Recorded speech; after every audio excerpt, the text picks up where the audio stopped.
Good afternoon, this is Nicholas from Gandora Gaming, and Konami has done it again, where they retroactively revealed a card and then made it an entire archetype.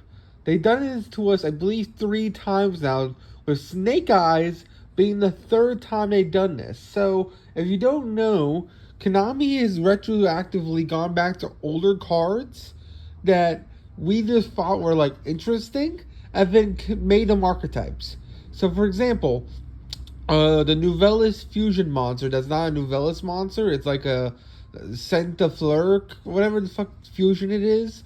That card was retroactively made into the Novellis support. So technically, Novellis got 3 cards, even though that previous card came out basically a year before the Novellis cards were even revealed, which is kind of crazy.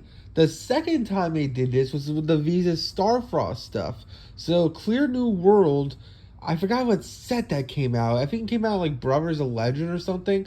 Came out like a year before any of the Visa Starfrost stuff came out. And then bam, they retroactively made it support for Mana Dome, which is kind of crazy. This common ass card that no one was playing is now retroactively part of the Visa Starfrost lore.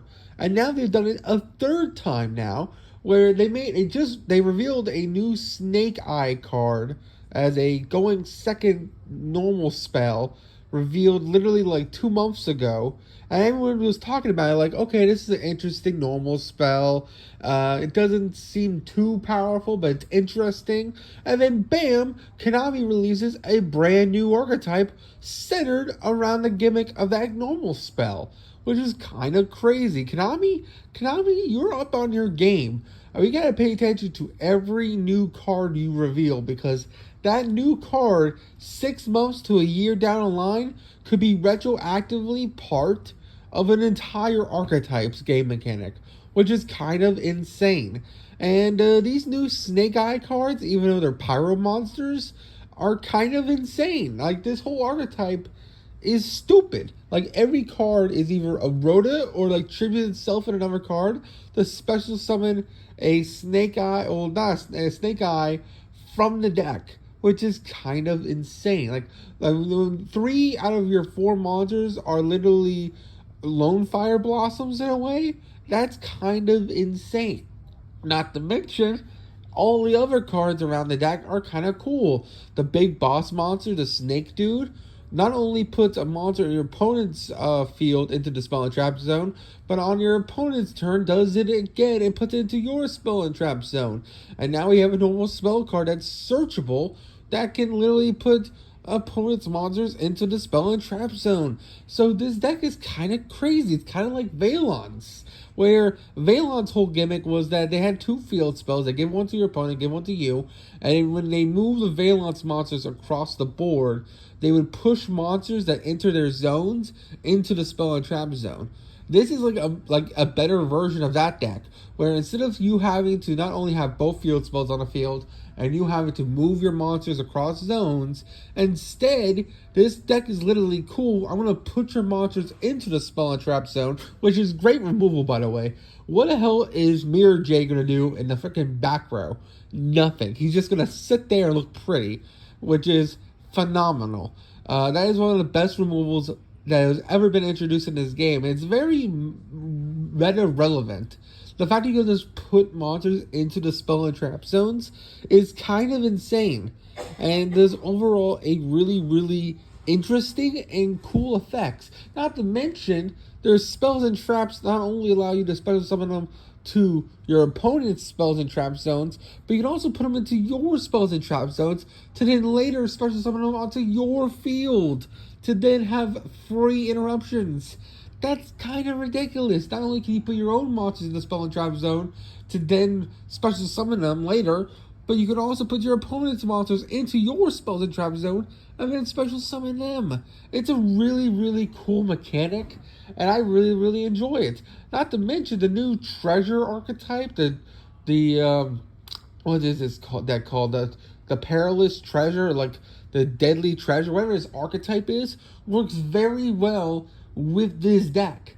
Not only does the new level 7 fully special summon itself by just sending a card you control to the graveyard, summoning it, but then it searches your spells and traps for the deck. Not to mention, it goes with the whole gimmick of the deck, where imagine you equip one of your opponent's monsters into your spell and trap zone, special summon out to level 7 by then sending the monster that you just stole from them from your spell and trap zone to the graveyard. You just paid for your level 7 and now searches for an interruption. That's kind of insane. And then the level 7's quick play spell basically says, hey, you not only do you make your level 7 immune to card effects this turn, but also you just get to destroy 2 cards on the field. There's just really multiple ways to look at it. Oh, it's not even just 2 cards, it's multiple cards on the field. Because it destroys monsters with less attack than 2,500, because that's how much the level 7 has. So basically, if your opponent just spams the board with little dudes, you can literally go, okay, before he makes a boss monster, activate its effect, the quick play, and blow up all cards on the field, on their field, with 2,500 less attack. That's a lot of cards. That's a shit ton of cards you just blew up. And the fact that it's on a quick play spell is kind of crazy. I don't know. I think this deck's gonna be meta. I think the recursive ability deck, the fact that the ogre can reborn any Snake Eyes monster for the banish or grave, meaning you can't actually banish, you can't really get rid of the snake at all. The level 8 snake monster can be brought out from the deck, can be brought out from the graveyard, can be brought out from the spell and trap zone. There's so many ways to cheat out this big ass snake monster. It's ridiculous. And the fact that it's just a quick play, put a monster into the spell and trap zone, is kind of ridiculous. And none of these monsters, both archetypes, don't lock you in anything. So you can play these as engines in other decks, which is kind of crazy. Like, for example, the level 7 girl could be played in level 7 decks, like Kashtira. But you can also play them in, punks, because the punks don't mind using a level 7 to make a 10 Baron. There's just so many ways and applications for these cards.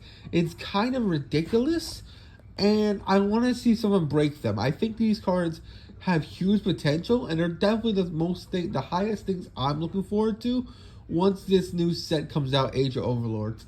But hey, you all tell me in the comments what you think. I hope you all enjoy. Don't do anything stupid, and I'll see you all next one. Bye-bye.